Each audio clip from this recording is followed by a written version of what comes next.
Boa tarde a todos e a todas. Meu nome é Ramute Marinho e esta é mais uma videoaula do curso de Educação de Jovens e Adultos na Diversidade.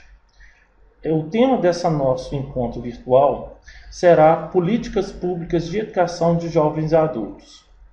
Desta forma, a nossa intenção é que neste vídeo possamos refletir um pouco sobre a legislação vigente da educação de jovens e adultos, sendo essa legislação na esfera federal, estadual e municipal, e também discutimos outros aspectos pertinentes à estruturação de ações públicas para a oferta dessa modalidade específica. Então, vamos lá? Antes de mais nada, gostaria de tecer algumas considerações acerca da legislação, sobre o que é legislação, das suas potencialidades. Embora seja um objetivo estratégico buscado pelos movimentos sociais o reconhecimento legal das causas, dos objetivos das quais as pessoas se mobilizam, se agrupam coletivamente, pensam, a legislação ela não é a garantia da efetividade desse nosso objetivo. Explico-me. Inclusive, o Estado brasileiro ele é um remitente transgressor das leis das quais ele mesmo constrói, das leis que emergiram algumas das vontades populares, outras dos grupos econômicos e por aí vai. O grande exemplo é a própria Constituição. A nossa Constituição, do ponto de vista das garantias dos direitos sociais, trouxe grandes avanços, se comparados, inclusive, principalmente com a Constituição passada.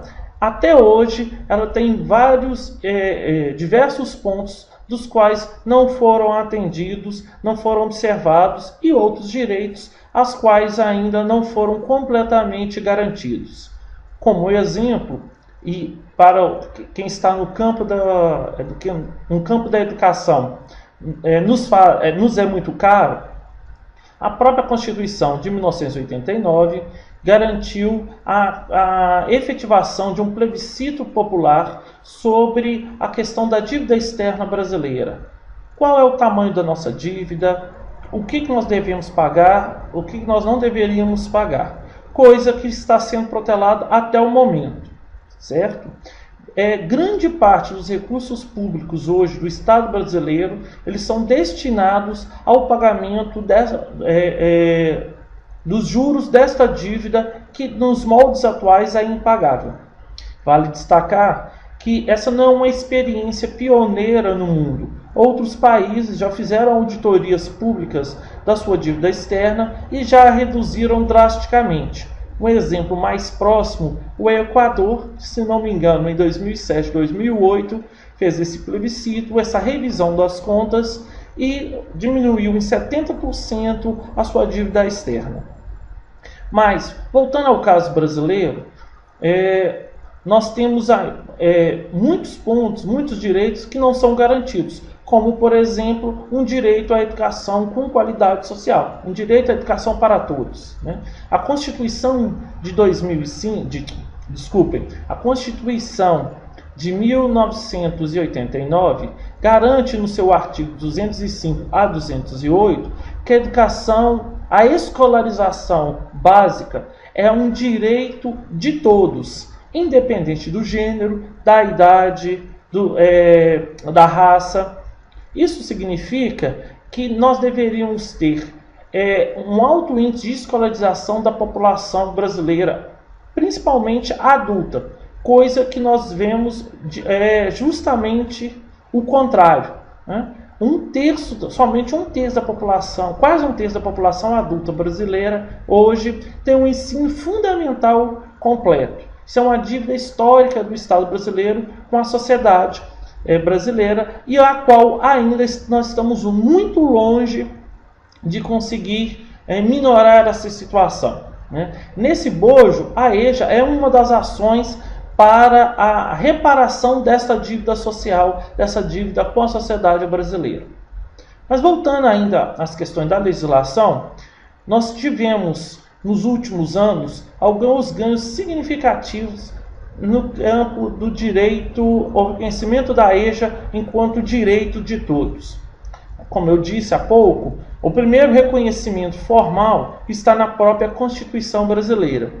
O segundo reconhecimento formal, e muito importante para o nosso estudo no momento, é a construção de um capítulo sobre a modalidade de educação de jovens e adultos na LDB de 1996. É a primeira vez que uma lei de diretrizes e bases da educação brasileira irá contar com um capítulo específico da educação de jovens e adultos, definindo-a, pelo menos em seu princípio básico, e garantindo em seus artigos a diversidade de formas e a diversidade de oferta aos sujeitos jovens e adultos, reconhecendo que esses têm especificidades, têm responsabilidades diferentes para aqueles de crianças e adolescentes. Isso é um grande ganho. Mas na prática, nós observamos ainda, principalmente nos municípios menores, uma prática educativa com educação de jovens e adultos que é uma mera cópia do ensino fundamental para crianças e adolescentes, quiçá quando é utilizada a mesma legislação. Isso é um fato concreto que, infelizmente, nós ainda não conseguimos reverter, apesar de todos os avanços observados no corpo da lei. Então, desta forma, a lei ela é muito importante para que nós possamos garantir o direito desses sujeitos, mas ela por si só, o registro dessa lei, ela não significa a efetividade, a concretização desta ação. Eu gostaria de ler 3 passagens do Montesquieu, do livro O Espírito das Leis, que foi um teórico do século XVIII, se eu não estou enganado, em que ele vai pensar sobre qual que é a função social da lei, como que se organiza essa questão da legislação, qual que é a função da legislação da lei. Ele começa dizendo, em uma dessas passagens, são 3 passagens, que a liberdade é a liberdade de obedecer à lei. Um tema que é recuperado por Renato Russo em uma das músicas da banda Legião Urbana, quando ele fala que disciplina é liberdade. Então, o que nós queremos, que se deseja, a lei ela é também para estabelecer as balizas de funcionamento de um ato social, algo que acontece da nossa vida em sociedade, mas ela também traz a liberdade porque, em teoria, ela deveria tratar a todos de forma indistinta, garantindo a cada um desses componentes da sociedade os mesmos deveres e os mesmos direitos. Como eu disse, isso é em teoria. A outra passagem do Montesquieu, o pior governo é o que exerce a tirania em nome das leis e da justiça. Nós temos que ter claro, isso no Brasil é algo muito difícil e é historicamente construído de uma forma a alijar a população dessas decisões, que as leis elas não são imutáveis e as leis elas estão a serviço de algo. A lei ela não pode ser usada ou não deveria ser usada para tolher alguém, para diminuir o direito de alguém, para perseguir determinados grupos minoritários, como observamos em alguns estados totalitários e, infelizmente, quando nós observamos no Brasil a discussão que é feita principalmente por alguns veículos da grande mídia televisiva em relação aos direitos humanos. Os direitos humanos que seriam de todos, o reconhecimento daquilo que seria fundamental aos homens e mulheres, cidadãos e cidadãs deste país, como algo pernicioso, como o direito de alguns, como aquele direito que protege bandido. É o que nós escutamos. Isso é uma forma, inclusive, de tirania. Então, nós não podemos deixar que, mesmo que algo esteja registrado na lei, permita a diminuição ou permita o sofrimento de determinados grupos em nome da lei. Se nós estivéssemos no Estado nazista, o Estado nazista se arvorou de vários mecanismos inclusive legais, para a sua implementação de todo aquele preconceito existente na Alemanha no pós-guerra. Se nós não nos rebelássemos, tivéssemos a possibilidade de rebelarmos contra a lei, contra a legislação, a África do Sul, até o momento, teria o regime do apartheid, que era o único regime político-social do mundo em que a segregação entre brancos e negros era reconhecida em lei. Então, o pior governo é esse que exerce uma tirania em nome da lei, que fala que a lei é imutável, que a lei é isso mesmo, o que sempre aconteceu. E uma outra passagem que eu gostaria de ler do Montesquieu é quando ele fala que leis inúteis enfraquecem leis necessárias. Nós vivimos um pouco disso, principalmente nas câmaras de vereadores, em que percebemos que a função legislativa, que é de uma importância enorme no regime republicano, muitas das vezes ela é subsumida, ela é solapada por questões pro forma ou por votações que não são de interesse público, como, por exemplo, a criação de datas comemorativas, a mudança de nome de ruas, etc. Então, grande parte desta energia, dessa possibilidade legislativa, às vezes, elas são gastas em ações que não necessariamente são inúteis, mas que não são prioritárias, não deveriam ser prioritárias na vida parlamentar. Isso deveria ser um apêndice, isso deveria ser uma exceção à regra, e não a regra como ocorre atualmente. Mas voltando à legislação da educação de jovens e adultos, além da Constituição de 1989, além do capítulo específico de educação de jovens e adultos na LDB de 1996, cabe destacar também dois documentos que são ligados, são muito importantes para dar a atual conformação, atual configuração de muitas das políticas educacionais ligadas à EJA, que é o parecer 011 de 2000, é o parecer do CURI, é chamado parecer do CURI, e a resolução 01 também.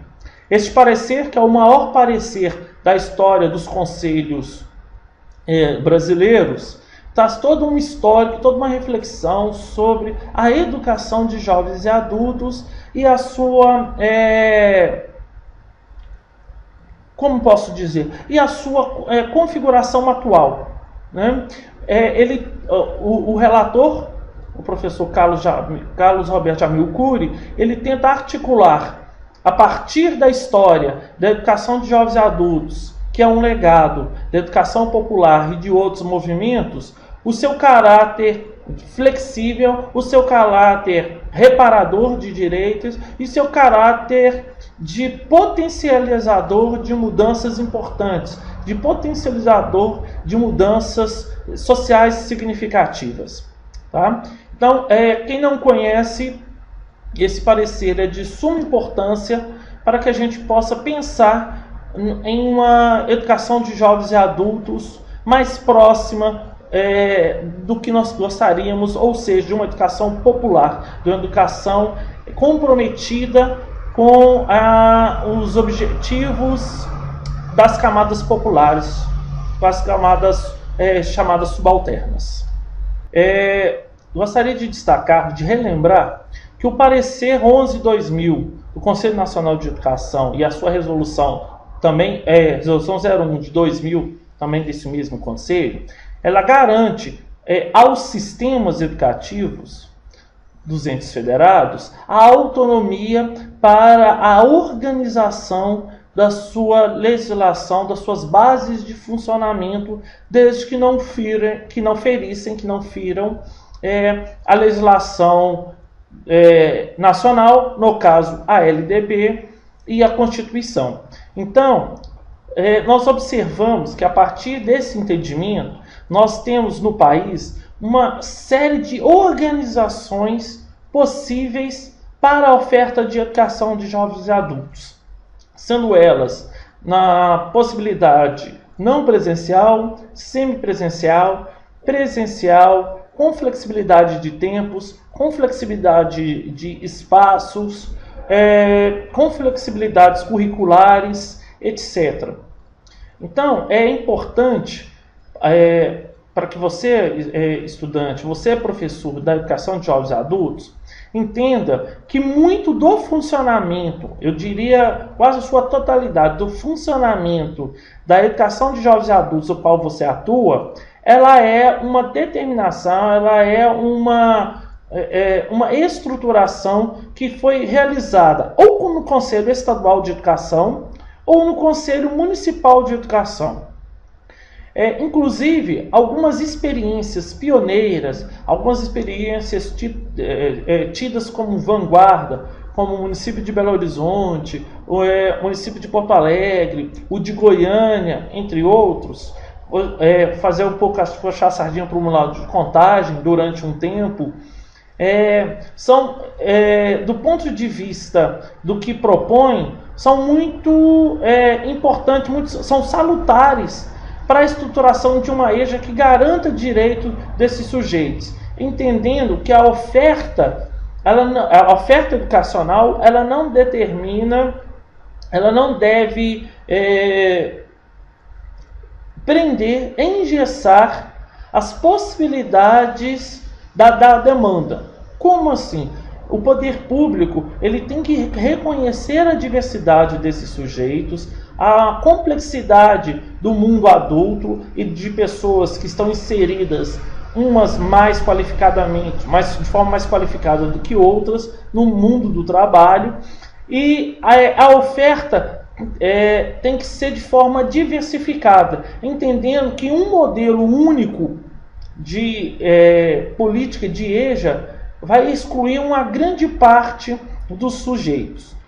Exemplos concretos.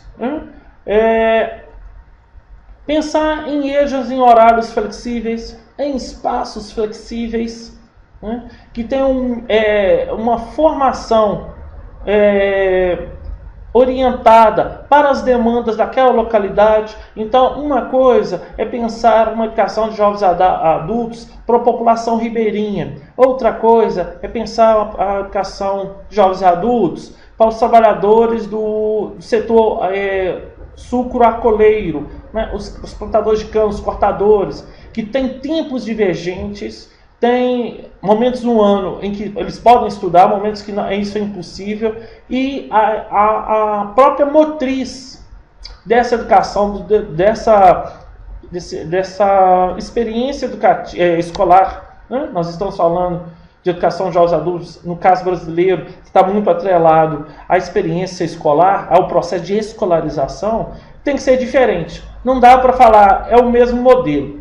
Infelizmente, no caso de Minas Gerais, nós observamos uma certa resistência do Conselho Estadual de Educação na flexibilidade da oferta da educação de jovens e adultos e no reconhecimento de ações que são extremamente importantes. Da educação no e para o campo. Então, nós observamos muitas dificuldades no diálogo com este órgão e, por consequência, com o governo estadual, na oferta de educação de jovens e adultos diversificada, plural. É mais comum nós termos possibilidades de organizações, de ações públicas mais diversas, mais próximas do cidadão, em alguns municípios que têm a prerrogativa, onde são sistemas educativos, onde o conselho ele existe e o conselho assume esse papel de orientador e consultor do sistema educacional. Então, nesses municípios, nós observamos algumas ações de educação de jovens adultos muito pertinentes. Como eu já falei, da flexibilização de espaços, flexibilização de tempos, flexibilização de turmas, a relação entre números de estudantes, número de educadores, variando bastante. Porque uma coisa é você atender, por exemplo, uma escola em um grande centro urbano. Outra coisa é você atender pessoas que estão privadas de liberdade. Outra coisa é você atender pequenos grupos em periferias em que, infelizmente, a insegurança ou a condição social, o risco social eminente não permite um deslocamento para outros bairros ou para fora desses espaços. Então, tudo isso é possível de ser construído desde que a legislação garante isso. Agora, como foi dito no início desse nosso encontro, é muito mais importante, desculpa a redundância, é muito importante, né, o que se destaca é a vontade política para o reconhecimento dessa oferta. Tanto daquelas pessoas que reivindicam, dos movimentos, dos educadores, dos sindicatos, quanto das administrações públicas nessa escuta dessa demanda da sociedade. Se nós queremos garantir o direito educacional de todos, pressupõe múltiplas ações de inclusão desses sujeitos. Isso significa formas diferentes, reconhecimento de formas diferentes, de organizações diferentes. Uma outra coisa que é importante nós destacarmos é a questão do financiamento. A política pública é evidente, ela tem o seu cerne na vontade política da construção dos demandantes e da administração pública, mas ela também tem uma base concreta, real, que é o financiamento. Desde 2009, a EJA conta com o financiamento do Fundeb para suas ações, e este ano de 2013, especificamente, em uma portaria do Fundo Nacional, da SECADI, né, Secretaria de Educação Continuada, Alfabetização e Diversidade e Inclusão, garantiu que todos os alunos de educação de jovens e adultos inseridos no censo daquele ano receberiam o adiantamento do seu financiamento. Não sei se vocês sabem, o financiamento da educação, hoje no Brasil, da educação básica, se dá por um fundo contábil, que é o Fundeb, e geralmente um dos seus problemas é que o estudante que é inserido nesse sistema neste ano, ele só receberá a sua verba no outro ano. Então, um aluno que chega no meio do ano nesse sistema agora, por exemplo, ele vai ser acolhido, mas para efeito de contabilidade, ele só será reconhecido a partir do outro ano. Uma portaria atual da SECADI, junto ao Fundo Nacional de Desenvolvimento da Educação, o FNDE, todo estudante de EJA que foi inserido na modalidade, ele já vai ter adiantado as suas parcelas desse financiamento, o que é algo muito importante. Por outro lado, se isso é realmente uma conquista significativa, nós ainda temos o outro lado, um lado ainda muito negativo, que o estudante da EJA, do ponto de vista do financiamento, ele é menor do que o estudante criança e adolescente. Como assim?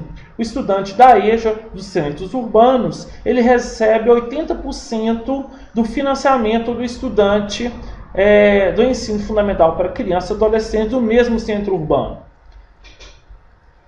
Como nós vivemos em nós observamos um mundo, né, em que essa realidade dessa diferença de 20% no financiamento para muitos municípios e alguns estados, ela é extremamente significativa, ou seja, as prefeituras não abrem mão. Nós observamos em muitos casos que prefeituras organizam cursos de ensino fundamental ditos regulares no noturno para atender os sujeitos da EJA. Qual que é o impacto disso? Qual que é o problema que envolvido nisso? Não são os mesmos sujeitos? Não é a escola? A legislação de crianças e adolescentes ela é extremamente rígida no que tange das possibilidades de organização, entendendo que esses sujeitos eles não têm a mesma cultura, as mesmas responsabilidades, os tempos são completamente diferentes dos sujeitos de educação de jovens e adultos. Então, os cursos são mais longos, a exigência da frequência é uma exigência não pedagógica, como deveria ser na EJA e que alguns municípios e estados fazem. É uma exigência pedagógica, é saber que a ausência causa um impacto no aprendizagem do sujeito, mas não é a ausência, ela não impossibilita a progressão do sujeito. Então o sujeito pode ter, por exemplo, 40% de falta e avançar a partir do seu esforço para outras etapas. No ensino fundamental para crianças e adolescentes, como ela é um direito subjetivo e é obrigação dos responsáveis à manutenção de crianças e adolescentes na escola, a frequência é 75%. Se você tem menos de 75% de frequência, você já é excluído, você tem que permanecer mais um ano no percurso formativo daquela escola. Na EJA, não. Mas voltando então a esses municípios, então para não perder esses 20% a mais no financiamento, que em muitos casos dá um montante significativo, nós observamos que várias administrações oferecem o ensino regular noturno para os sujeitos da EJA, que para os cofres da cidade isso se torna um ganho interessante, mas para os sujeitos se acaba criando um engessamento da sua oferta educativa, que nós do movimento de educação de jovens adultos em Minas Gerais costumamos falar assim: isso não é EJA de verdade. Embora sejam sujeitos da EJA, embora muitos professores o reconhecem, mas nós temos toda uma estrutura funcional, uma estrutura de legislação, de funcionamento, que acaba enquadrando esses sujeitos em uma outra modalidade, que é o ensino fundamental para crianças e adolescentes. Então, se vocês já ouvirem, passa por essa realidade, já ouviram essa crítica, a crítica não é e nunca foi aos educadores, a crítica nunca foi e nunca é aos educandos, mas ao sistema que, em muitos casos, opta por essa construção por conta desse dinheiro do financiamento. Tá? Então, isso é uma luta ainda importante. E neste ano de 2013, nós não conseguimos reverter isso do ponto de vista junto ao Congresso Nacional, mas é um dos pontos de pauta mais remitentes do movimento de fóruns de EJA do Brasil, de outros movimentos dos quais os fóruns estão inseridos, como, por exemplo, a campanha nacional pelo direito à educação. Isso é um ponto de pauta que nos é caro, que nós observamos e avaliamos, que acaba por atrapalhar, atravancar o processo formativo desses sujeitos. Um exemplo disso é pensar uma escola dita regular, né? E toda vez que eu falo dita regular, gente, é em função que a EJA também é regular, ela é regulamentada, ela tem uma legislação própria. Então, só para esclarecer isso. Mas então, o ensino fundamental de crianças e adolescentes dito regular, no campo, com todas essas exigências de presença e de horário para pessoas que às vezes têm que andar 10 km, 15 km, a pé, de bicicleta, com ônibus velhos. Então, isso acaba desestimulando muito os nossos estudantes. E o que acaba sendo, em muitos casos, desculpe-me as exceções, o discurso oficial de vários governos.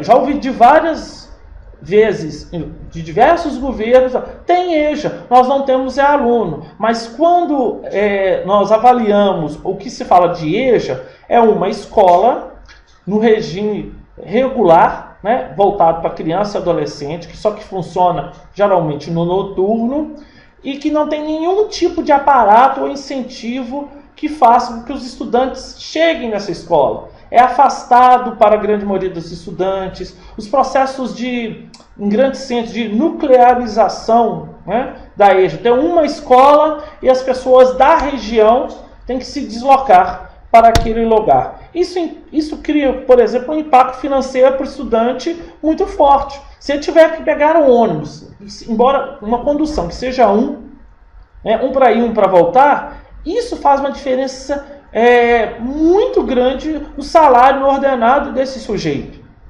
Então, isso não é incentivar. Não adianta falar, tem escola, as pessoas não vêm. Há de se começar a pensar, por que elas não vêm?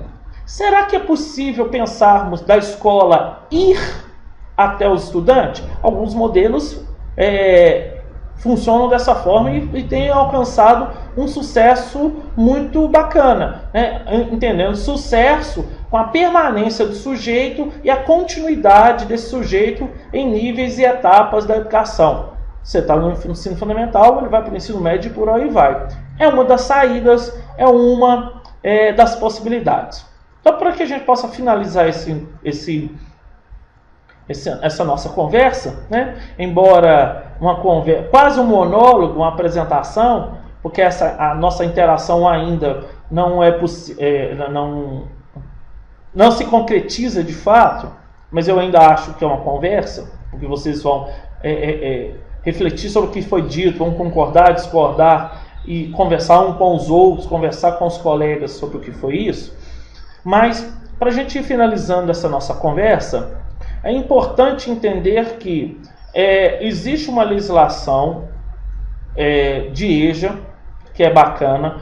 As orientações e a legislação local, das quais vocês convivem, elas são possíveis, sim, de mudanças. O importante é conhecer o contexto dessas leis. E eu queria ressaltar que se existe uma marca na legislação educacional de EJA, né, para as políticas públicas de EJA, é o reconhecimento à diversidade.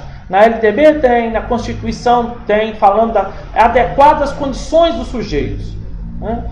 Então, o problema, o que acaba às vezes não acontecendo, é a interpretação que determinados legisladores e que determinadas administrações fazem disso. Então, a flexibilidade, ela acaba se tornando interessante somente em alguns pontos e não em todos. Tem muitos, isso se observa, tem muitos administradores que não permitem a flexibilidade, por exemplo, de espaços, de tempos para esses sujeitos. Então, mas a flexibilidade marca muito a legislação. E que as políticas educacionais de EJA, elas ainda estão em plena construção. Elas são muito recentes. O reconhecimento da EJA enquanto direito, ela é muito recente, né?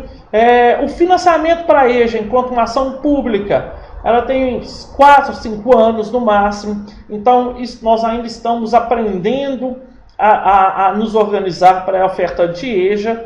O importante é sempre ter claro a garantia do direito da educação desses sujeitos que estão excluídos da escolarização formal. Traduzindo, o que é necessário? Qual a escola, qual a oferta de EJA, ou quais as ofertas de EJA são necessárias para que esses sujeitos voltem à experiência escolar, embora alguma dessas experiências possam ou não ocorrer no interior da escola.